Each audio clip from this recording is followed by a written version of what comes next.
I turned around and looked at the bed, and I was asleep in the bed. And I walked up to myself and pushed, and then I woke up.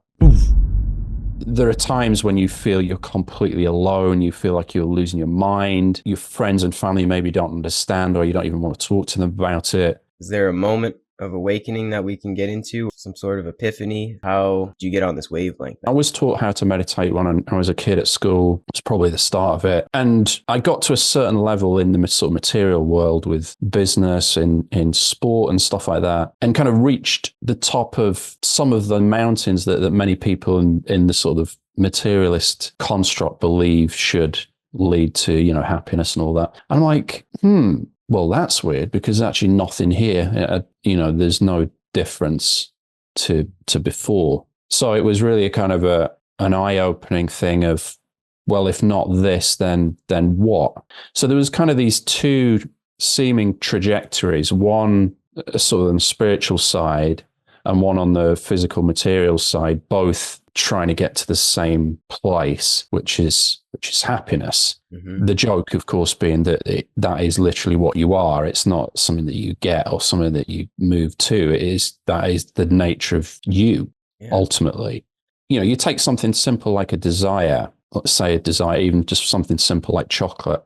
So the mind has this sense of lack all the time, right? It's never good enough for the mind. The mind's like, I want more of it, or I don't feel quite right, so I need something. So let's just say it's something simple like chocolate. So that desire starts. The moment the mind takes hold of that, it kind of magnifies the intent. Now the mind's like saying, oh my God, like I must have this, right? And then when you have it, there's a moment, it can be seconds or minutes, where you feel sated, like you feel satisfied. And I used to equate that with, oh yeah, that's the thing, right? It's because of the thing that I got the thing. But it's very easy to see through that illusion because it doesn't take long for that to wane. And you're like, I need someone else. Well, and the other thing is, you've eaten chocolate before and it didn't, why are you wanting it again if that was the thing, right? Mm-hmm. So it's actually it's the cessation, it's the stopping of the desire that creates that sensation of happiness when you actually lack and are not reaching. So if you imagine like an elastic band, rubber band, the moment you go external, you're creating stress on this thing. You're trying to get something you don't have, or you're trying to become something you're not, or you're trying to get information that you feel you need. You're stressing out this band. Like another way I've heard this is, it's like you're on a speedboat zooming around a lake saying, where's the calm water? Like there's no calmness anywhere. Like, mm-hmm. Right? And that's easy. All these things are easy to to intellectualize and grasp at the mind level. But over time, as these kind of breakthroughs seem to occur, there's like a flip-flopping, right? So like it sounds like you recognize as well, you have these things like, oh my God, that's it. Why didn't I see this before? It's so obvious. Yeah. And then you go back to before, you like flip-flop back and forth, but eventually it just kind of settles. Yeah, as I say, for me, there were things like, learning to meditate. I had an out-of-body experience when I was sick one time where I was asleep in bed. I woke up, I felt really groggy, so I sat on the side of the bed. I walked around my room and I did non-dream type stuff because I wanted to verify that it wasn't a dream because it felt a little bit dreamlike. So I was studying the posters on my wall. I was looking, I had keys in the door, so I jangled the keys in the door just to see if they were physically real and made the sound, and they did. Mm. And then I thought, I'll look at my watch and see what time it is. And I had a black digital watch back in the day. This is how long ago it was. Casio watch. And I looked at my watch and it said 0000. And the time wasn't moving. The seconds weren't moving. And then I turned around and looked at the bed and I was asleep in the bed. And I walked up to myself and pushed. And then I woke up. So it was like things like that seemed to start happening. And I say on those two trajectories of let's go out and dominate the world and, make millions of dollars and get perfect relationships and health and fitness and everything else. And then you have these kind of things happening that are like, wait a minute, is this whole game is not actually what it's purported to be in the first place. I'm not even what I thought I was. Yeah. Mm-hmm. Which is like, it's like playing poker, and it's not like somebody changes the rules. They literally say, oh, you're not a poker player, you're actually the table. I mean, or something like that. It just, yeah. I mean, it doesn't change the game. It just obliterates the game. I think the biggest thing that you mentioned about the dichotomy between the material and the spiritual is, you said we're all looking for happiness. The material is all temporary happiness. It's all just pleasure, you could say, that comes and goes.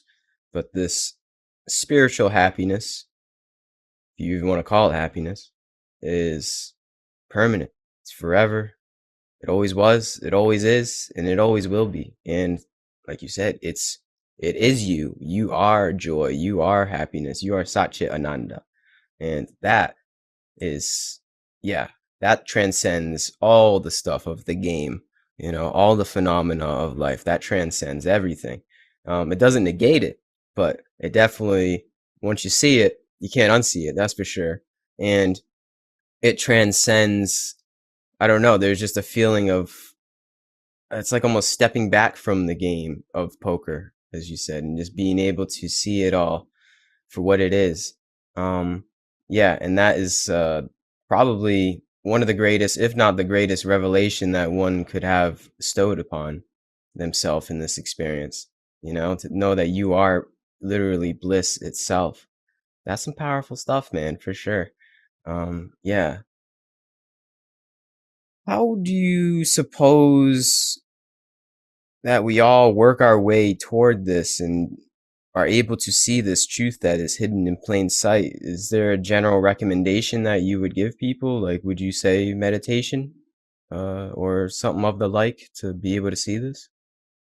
There's kind of three commonly accepted, well, I guess there's four. There's an outward path, there's an inward path, there's a direct path, and there's a just letting go, right? These are the four common things that people talk about in spirituality. So the outward path is devotion to something. So devotion to a teacher, a guru, to God. Mm-hmm. So it's going out the way. And the idea is that, again, to use this rubber band example, it's not to emphasize that you don't have what you're going out towards, although initially that is unfortunately what can happen.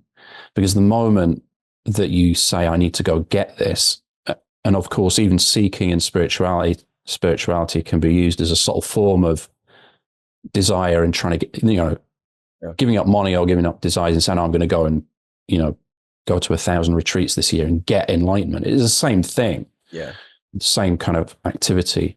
But the outward activity is designed to stretch the rubber band so far that it just disintegrates to nothing, so that you actually merge with whatever it is you're devoted to. So that's the outward path. The inward path is self-inquiry. So, studying the nature of self. What am I? What was my face before I was born? The neti approach. So I'm not this, I'm not the body, I'm not the mind. What are you left with? So that's inward. And meditation, of course, would fall into that.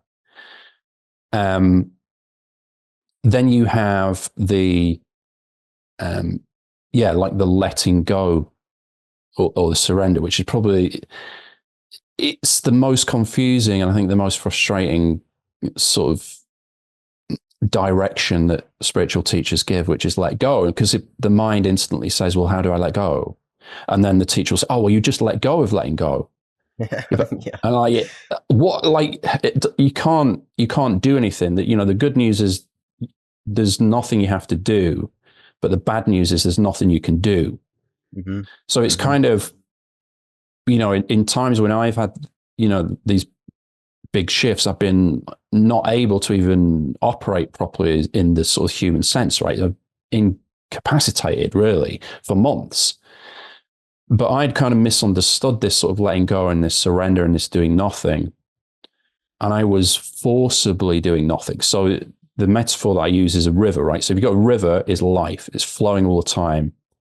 Before any kind of spiritual pursuit, people are typically trying to swim up the river. They're trying to control where they go, get what they want. They're not happy with the nature of the river and they're going against it. Then they are woken up in some way to the spiritual path, whether they're dissatisfied with life or they've tried getting things that didn't work or whatever it is that sparks that. At the ultimate level, it's, the truth itself is wanting to discover itself or playing hide and seek with itself or whatever. But when that begins, there's a sort of letting go of swimming upstream. And when you get that instruction, well, this is what I did anyway, when I got the instruction of stop, just give in, I was like in the river like this, like stood up. I'm like, oh, I'm not doing anything. I'm doing nothing here. Like, the water's trying to get past me, but I'm not going with the flow. Like, true letting go is just actually letting go and just going downstream, being part of the stream that you already are. It's one of those questions. It's like, what does the wave have to do to become an ocean? I mean, it's an insane question, right? I mean, but when the wave still thinks it's a wave, then seemingly there are things to do. And if you're called to meditate or chant or, whatever, then, listen to that, because it's itself telling itself this is what it needs to do to discover itself. So it's kind of like, the cherry blossom tree, you see these trees in Japan with it, beautiful sort of pink blossoms on them. They all blossom eventually. Every bud on the tree blossoms. Some are quick to blossom, some are slow. Some drop to the ground and make other trees, which then blossom in another, iteration. Some of the buds fall to the ground and are eaten by animals that poop them out, that make other trees. But they all, it all unfolds perfectly as it should, which is not, to the mind, is infuriating, because the mind always wants something to do. Mm-hmm. And for the sort of the character that was here, it seems that, these so-called episodes of the out-of-body experience, the meditation, the self-inquiry, caused this. It could appear like that, but the risk of these sort of awakening stories is that the mind constantly wants to compare and contrast. Oh, I've not had that, so I'm not. Yeah. I'm just not as far. I'm not as far ahead. Or I've had different things. Maybe that's not real. And I got caught in this as well. You go through. I don't know if you had this, but it's like this imposter syndrome. Like you catch yourself. The mind is like, you're just making this up. Like you're just pretending. Yep. Mm-hmm. And you're like, yeah, maybe I am pretending, because it's not all the time. It's not permanent. But you can't not be this. Like it doesn't matter. Like the most simple way I can put it is there is only all that there is. Right? We can call it whatever we want, but there is only all that there is, and that is what you are. If you have an unspiritual thought, you are still all that there is. If you believe you're enlightened, you are still all that there is. Everything is just all that there is. There's no separation. Even the mind. So the mind's not necessarily a bad thing. It's an aspect, like the seaweed in the ocean or the shark in the ocean. It's just ocean. Mm-hmm. That's it. There's. So yeah, it's, as I say, it's both. Depending on what you've seen and what you've realized, it's very comforting. And it's something you just relax into, or it's infuriating because you feel, well, there must be something I can do. But you'll feel called to do stuff until you don't. Yeah. Yeah. Until you don't, essentially. You don't need to do stuff anymore. Exactly. Yeah. Yeah. It's beautiful in that way. Oh, man. Yeah, I feel as though the last trap, if you want to call it that, the last attachment is the spiritual attachment, the spiritual attainments or achievements that one needs to go through. I think they're honorable in that way, they're noble attachments. It's better than other attachments I could see. But at the end of the day, yeah, it's just another attachment that does create separation. Because if this thing is all about um, linking up with the one, the whole, the itness, the isness, and feeling that and seeing that, thinking that you are this spiritual person and being fake holy does create some sort of separation, as in like you're me, Gary, I'm important, I'm Right, right. spiritual. Well, no, we're all spiritual, we're all important, we're all holy by default. It's all perfect. So yeah, man, I could see that, and that's very tricky. I see that a lot in this realm. I see a lot of that in my algorithm. Some sort of fake holiness. I'm not judging. I'm just saying I see it. I've been there also in previous years. But yeah, the greatest thing to know is that no matter what, all of this is spiritual, if you want to call it that. No matter what, even the shit, even the darkness is all perfect in that way. And yeah, I guess it's up to us to. Well, I don't know if it's up to us, but yeah, I was gonna say it's up to us to be able to see that. But really, is it? Is this like? Would you say just like some kind of grace that comes in? Do you feel that in your life? Like it was just some sort of grace event that allowed you to be able to see this, or are able to see this continually? Because let's be honest, man. Um, it sounds arrogant to say, but not everybody sees this. Not everybody knows their God, and that pains me. But it's just the truth of the matter in the times that we're living in. Like, you know, not everybody knows their God in drag, as Ram Dass would say, and I can see it even though people don't see it. So, was it? How do I put this? Was it something that we allowed in, or was it something that we were just bestowed from some kind of greater force that we can't even fathom at this point? Is it up to us at all? I guess is what I'm getting at. Well, we don't exist separate to all that there is. So there isn't a, we're back to the sort of conversation about the wave. Like, does the wave owe it to other waves to convince them that they're just the ocean? Well, either the wave understands it's not a wave and it understands it's just the ocean, or if it's still kind of stuck in that sort of separation. Do you know what I mean?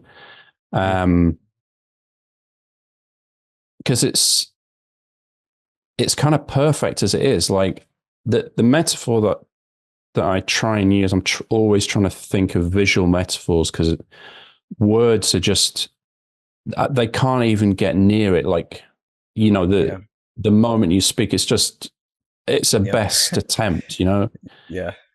But the metaphor that I've come up with is, the Pink Floyd album, Dark Side of the Moon. Mm-hmm. I don't know if you know that, with the prism experiment.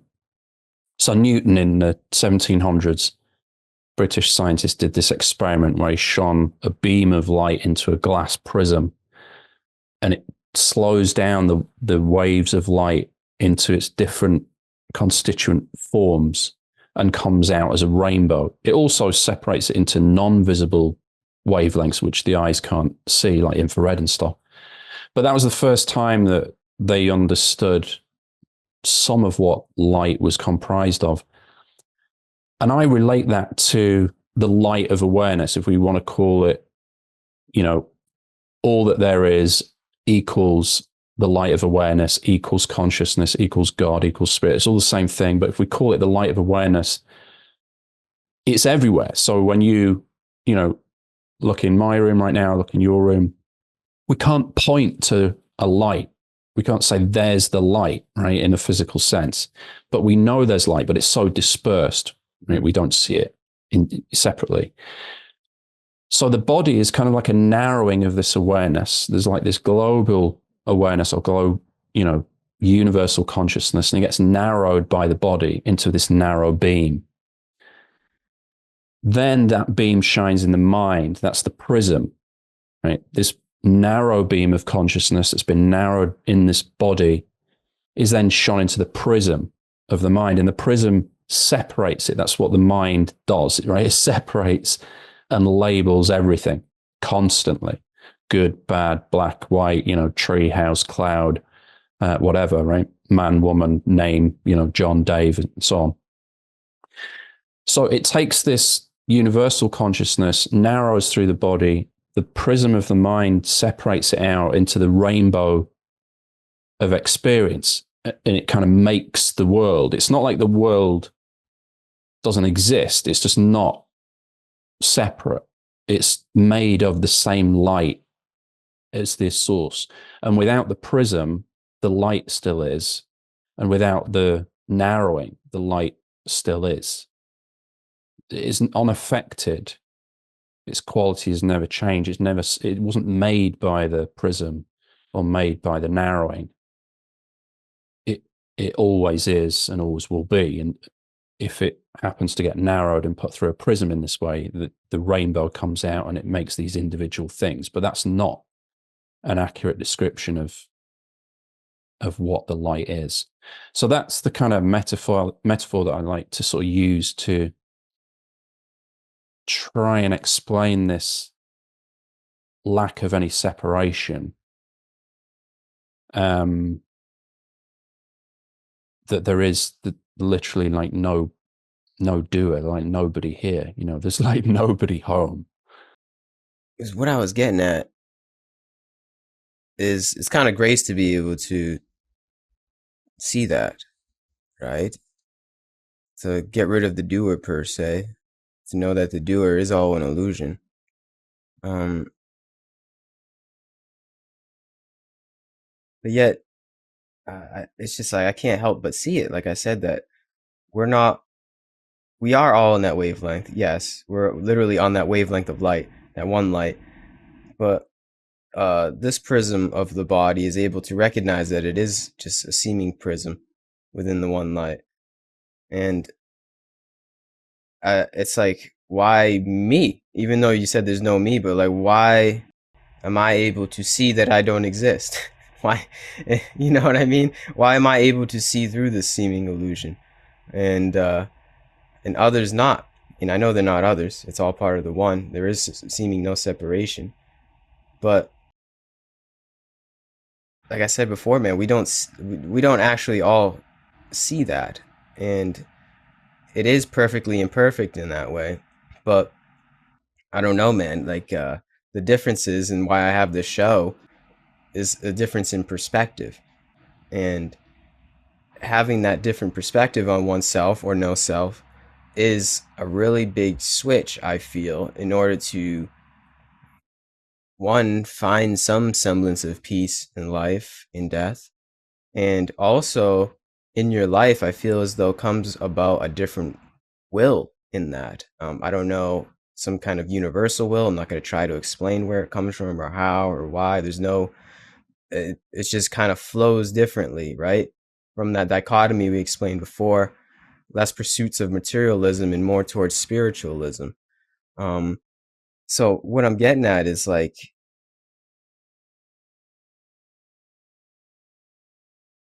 there's nothing that we could do to allow this in an individual sense. Like, there is meditation, there's modalities, but at the end of the day, if there is truly no doer here, how do I put this, man? It's hard because it's a paradox. It's simultaneously, we explained before, there's nothing to do, but there is something that you can do in order to realize there's nothing to do. Like there's efforts and modalities and spiritual attachments that one could do. So I don't know what I'm getting at here, to be honest with you. It's like, what? I don't know. It's not up to us. Like, is it up to God per se to bring us all into the light and we'll get there eventually? Or is there something that we can do to, I guess, accelerate this process for ourselves? Is it just, like you said, just let go of control? Is that really as simple as that? Just let go and there's a greater control that's all going on here? Yeah, I mean, it seems I think I've heard it referred to as like the thorn. Have you heard about this thorn, using a thorn to get rid of a thorn? So you Yeah. have a thorn stuck in you, right? Which is the belief in a separate self. And you can take that thorn out, but you actually need another thorn to kind of take it out. And that's the spirituality. That's what you're saying. And people get rid of the bigger thorn, like the uglier, horrible thorn of sort of, physicality, separation, suffering. But it's still a thorn they've used to get rid of it, which is the attachment to sort of spiritual seeking and, feeling that, it's what you said, people do this. And I think I probably did it as well. You kind of think, oh, like I've got it now. Not like everything, but I've got it.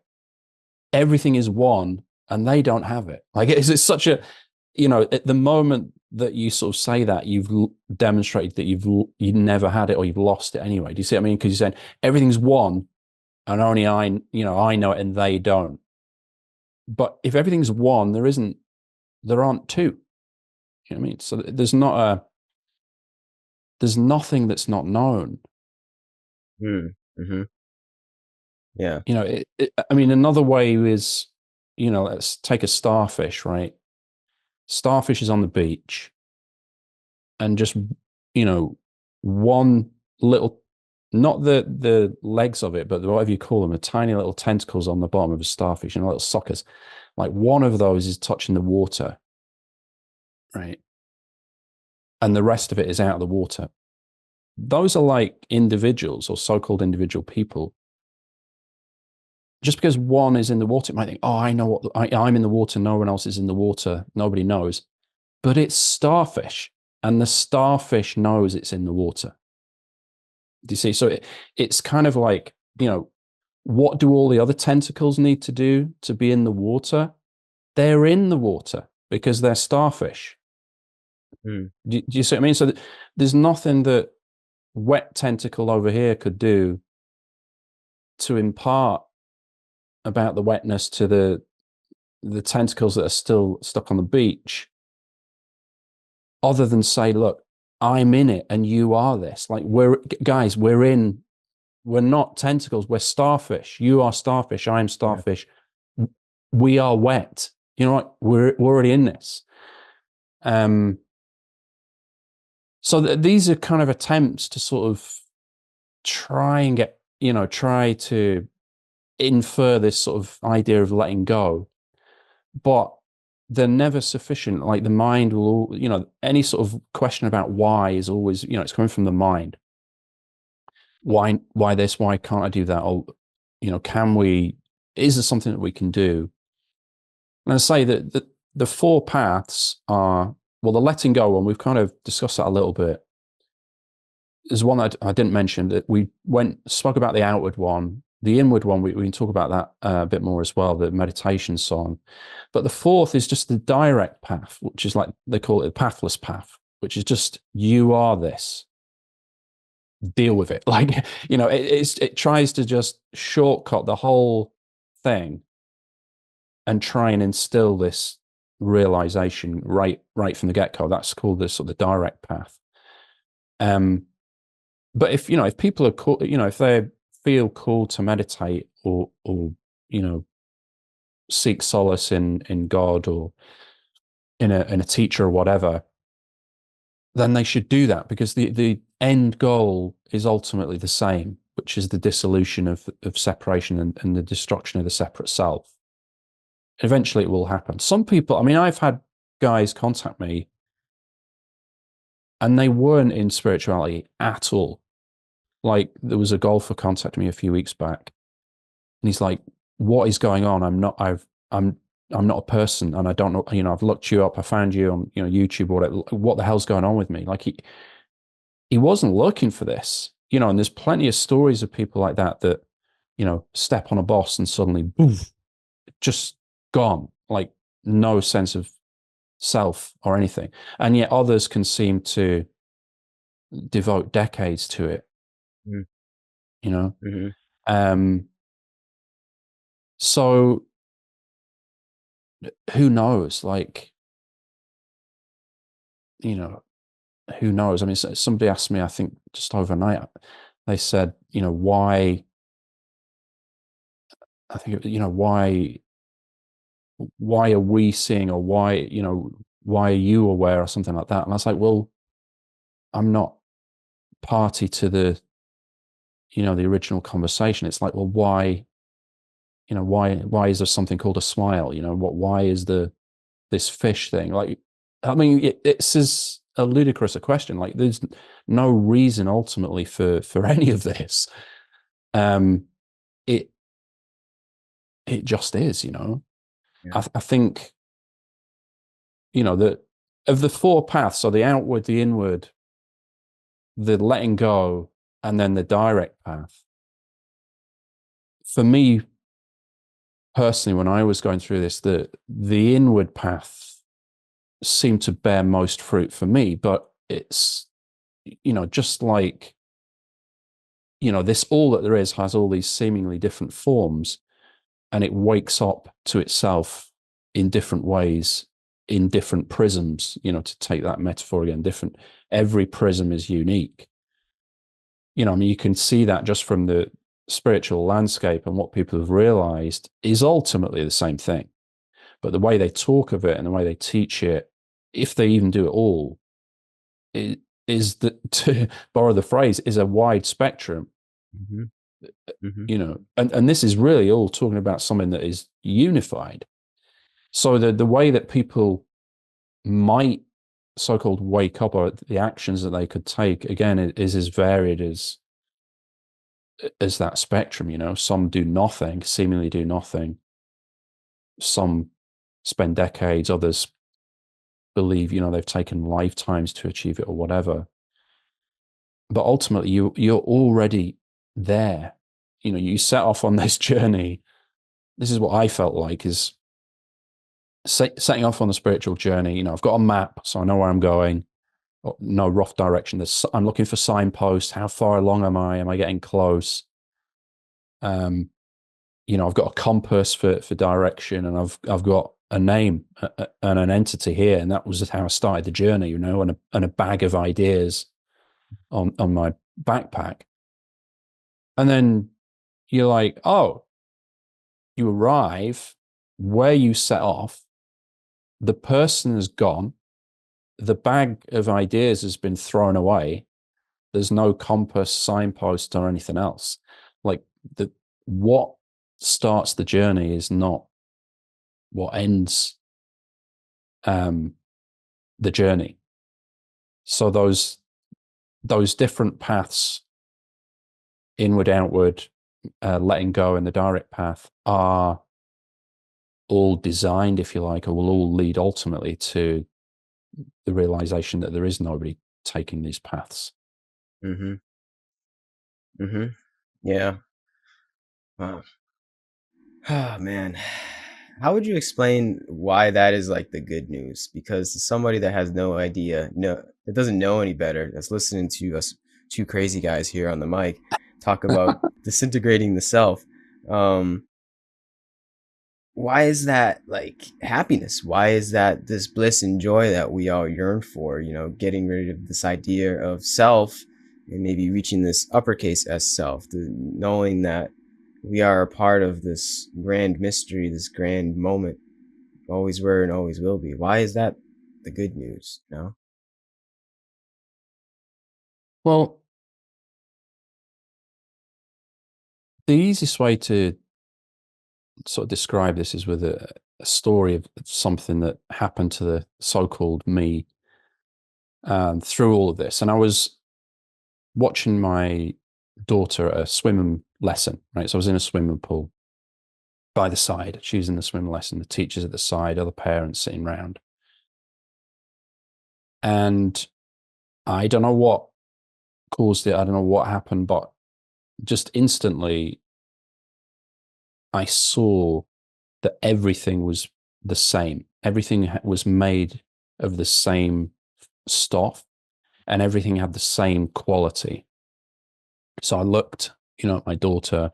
I think it was probably because I was looking at my daughter, maybe sort of lovingly. Oh, look at how she's doing. And then I looked at the water and I was like, huh, I feel exactly the same about that. And then I looked at the wall and I looked at the tile, and it all had this like a luminosity. I don't mean like a glare, like it wasn't like a vision or a hallucination or anything like that. It just had a very distant, friendly kind of light hum about it, is the best way I can describe it. So before this, I would, when you look at an object, you would get a sense of coldness. Like just say you're walking along the street and you see like a rock or whatever, you see a pebble or a little bit of litter or something like that. There's just a detachment there, just like, oh, it doesn't even register. But after this, everything had what I can describe as an ambivalent benevolence. So I don't mean ambivalent as it couldn't care, but it was a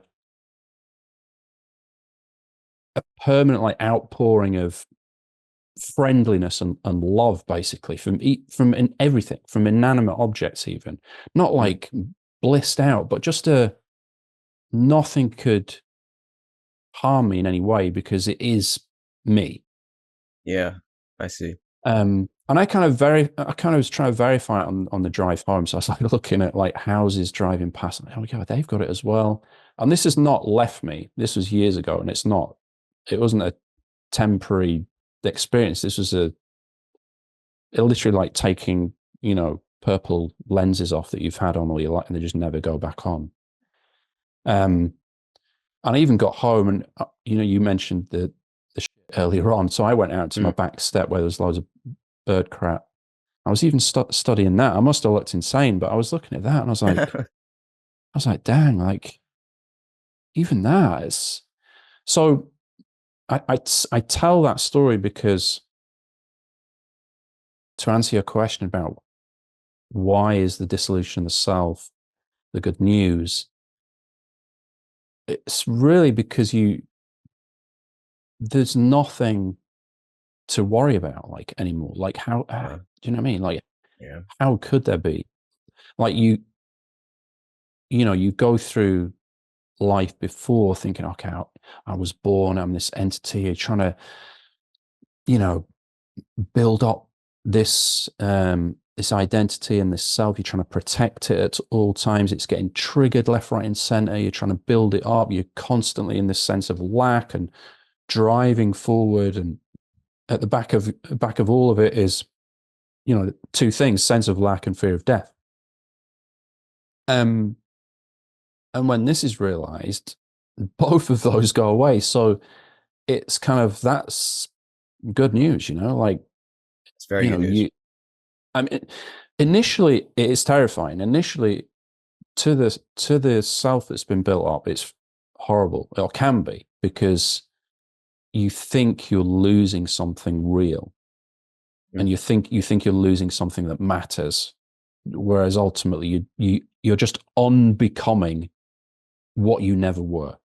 But to the so-called separate self, before that scene 3, you're like this is everything's going to fall apart. Like, what am I going to do? Like, and that's why I said, we're kind of jumping around a little bit, but when I was sort of incapacitated for a few months and I was like standing in the river of life like this, that was shortly after that experience where I couldn't process it. I didn't know, it hadn't sort of embodied, if you know what I mean. I was still flip-flopping, still resisting, essentially. I was thinking I was surrendering by doing this and standing still and resisting everything, but I wasn't fully letting go. And because of that resistance, I was neither going with the flow of like the spiritual side and what I'd actually known and experienced, nor was I re-engaging with, the world and duties and stuff like that. So, and that was tricky. And that like all of it, it's just a time. It just takes time. But there came a point, which is now established, where it's basically like those inflatable characters, on a motor forecourt thing. That's basically just what moves this. Like before, there used to be an engine. This is what I was going to say. There used to be like an engine. I don't know if you felt this at any point in your life in your stomach. Typically, it's a knot in your stomach, like a drive. Like it can be like a fear-driven thing, or a determination, or a success, or fight or flight. But it's like just like this engine. You can Yeah. feel it, physically feel it in your stomach. Mm. And after this, it was just gone, and it was disorientating because you think, well, what's going to move me now? Oh yeah. Hmm. Where, like, I literally see that there's no, I don't need anything. I don't want anything. I'm not afraid of anything. So what motivates me to move in the world? But that was that transition between the full sort of realization of realizing there's no one here, but still hanging on. Yeah. What am I going to do? How will I move? Because I'm still like, the self was still like, no, don't let go. Hmm. Um, but once that went, I say it's just that inflatable thing, just before you know it, you're out of bed, you've had a tea or a coffee, and you're just doing stuff, and it's just like it's like whack-a-mole at the arcade. You just whatever pops up just gets dealt with. There's no like, oh, we must do this, or I want to do this because of such and such. Like the two sort of drivers now are devotion. So devotion to this sort of the truth itself, and trying to communicate that, and broadcast that, as it were. And then the second driver is not devotion. The second driver is, well, you still have the desires, right? So there's still desires that come up, but it's not necessarily towards an external thing or a personal thing. It's more of a duty. So it's Hmm. more, you still, and I did struggle with this for quite a while, but there's still a duty. Like so to speak, come back, but there's still a duty to look after, the bag of bones, Yeah. and the family and the community. It's not that, you see this and you go live in a hut, and, it, it makes everything more valuable. It makes everything even deeper when there's no you. It's difficult to explain because you would think, well, surely you're not invested in it anymore. But when you literally see yourself in everything, how could you be more invested than that? Like, it's, yeah. Yeah. Well said. Wow. Yeah. I think the greatest parts that you mentioned were that sense of invulnerability to everything, and greatest of all, the sense of invulnerability and lack of fear of dying anymore. That's huge. That's in the back of all of our heads. To know that truly, truly, this body may fade, but that isness will never fade. The essence that we see, the moment, the here and nowness, that transcends everything. Life, death, pleasure, pain. Yeah. Yeah, that's powerful stuff, man. And the show does go on, that's for sure. The show goes on. Yeah. It's curious to me though, is the show goes on, but it seems to change in how we play this character. It seems, at least, like, more toward loving, more toward compassion, and less competition, less trying to control the show, that's for sure. But there's just like when you flow with the show, there seems to just be a flowing toward natural love. I don't know how else to explain it, man. It may seem a little corny and cliche, but it's true. Just like naturally loving everything, which is just yourself. It's like you have to, like you said, there's the duty and obligation. Because why not? Why would you not love yourself? It's only going to cause suffering. And it just doesn't make any sense. At the end of the day, it seems to just not make sense. Do you feel that, like, once you come back into the bag of bones, as you said, that there is this inclination toward compassion toward everybody in life? Is that how the show maybe differs? We do before enlightenment per se, chop wood, carry water, and then after enlightenment, we chop wood, carry water, right, as the saying goes. But do you Yeah. feel as though there's a different essence in how we chop wood and carry water?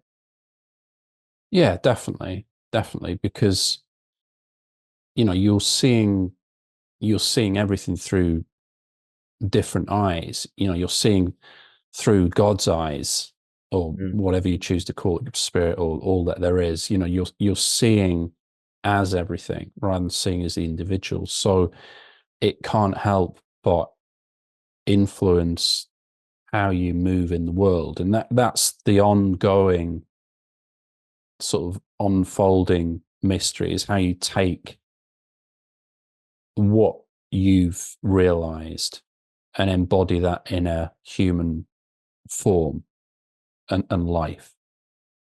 Um, but yeah, to the outside looking in, it may not change that much at all.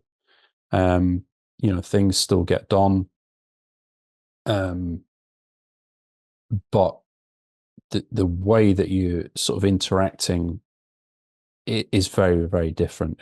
As you say, it comes from a different place, because there's just a greater level of understanding of, the fact that the being, we all have the same being. Like, you are being, the tree is being, I am being, but that being is the same. So that can't do anything other than, B. influence. Well, it can't do anything other than be, but it can't do anything other than influence how you interact with the world. Yeah, influence the becoming that Right. never truly becomes. It's some kind of dance between being and becoming. Yeah, I guess what I was getting at is the becoming becomes so sweet. It's a constant becoming. That makes sense. If we're making any sense here, yeah, it's beautiful, and I feel as though sort of dreamlike. There's a sort of dreamlike essence to life with a certain perspective and realization when that I imagine you sort of got when you're at your daughter's swim practice. Sort of like everything is mystical, everything is a miracle, and that is just truly unfathomable, like with to the rational mind. It's truly unconveyable. But to me, the word that comes up is dreamlike. Very, not like we think of dreams as like not real. I guess that's kind of what we're talking about here, but it's even like realer than real, if that makes sense. It's the dream of all dreams. Yeah, I don't know, man. My mind's just it's going off right now, but you know what I mean? It's is sort of dreamlike in that, and the dream never ends, that's for sure. I don't know. Well, I think what you're getting at there is, it, it's the timelessness of it. I Mm, mean, mm, in a sleeping dream, there's no sense of time, yeah. really, and there's not really everything is fluid in the sleeping dream. Right, Mm, the characters are fluid. One second you're here, another second you're in a different situation. Nothing's really that solid. So I do relate to that, because that is how it kind of seems. That, yeah. it's not that it's not that it's not real, it's that it's not what you thought it was. So it's kind of like, you've like flicked the screen. You see the world on the screen, and this awakening is kind of like you've pinged the screen and it goes boom, boom, boom, boom, boom, and you're like, oh my God, like it is there, but it's just not what I thought it was. So yeah, I do see what you mean about the sort of dreamlike nature of it. uh, yeah, I like how you described it. It's fluid and timeless because a dream does seem like that. It just morphs. There's no solidity per se. All of the solidity that we think is solid. It almost like a dream moves faster, it seems. Or maybe slower. I don't know. There is no time. It's just like this it's just this fluid motion. Things just morph and coming to being. Yeah, it seems to take on that essence, because that is, I feel as though, the true essence. That is the true essence, man. It is. There is no time. There really is no solidity. So in a way, yeah, it is definitely more dreamlike. But still, that's not even doing it justice. No words do it justice, as we said. Truly. Many different labels, many different narratives, many different names to that which is nameless. But at the end of the day, man, you can never, actually describe this so-called truth. You can try. We've definitely tried for the past hour. I've tried in 200 episodes of podcasts and had many other guests try to describe it. It never works, man. It never comes down to like, oh, yep, that's it. I mean, yeah, let me ask you this. Maybe this be like the last note that we leave off at. Like, why do we, as the show goes on, like, what is the value in talking about it? What is the value in having these conversations to you and maybe to others that aren't others? Like, why do we do this? Is this just for fun? Is it just entertainment at the end of the day? Or is there true value and some guidance in this way? The story that I use for this question is the story of a bird, right? So there's a bird in the morning and it is gathering food, gathering sticks for its nest. And then it sings this beautiful morning song. And, people wake up and you hear the bird song. And then the bird, one day, it feels different to the other birds. And this bird says, why am I doing all this? Like, why am I gathering this? And why am I singing? And why am I getting food?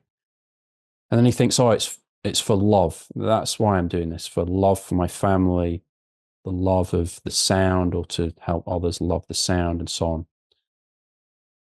And then he thinks, actually, I'm not a bird, because a bird is just a word that humans have given to me. I'm not separate to any of this. I am love. And even though it realizes that, the next morning it takes off and it sings the song. And as the song meets love with love everywhere it goes, for no reason.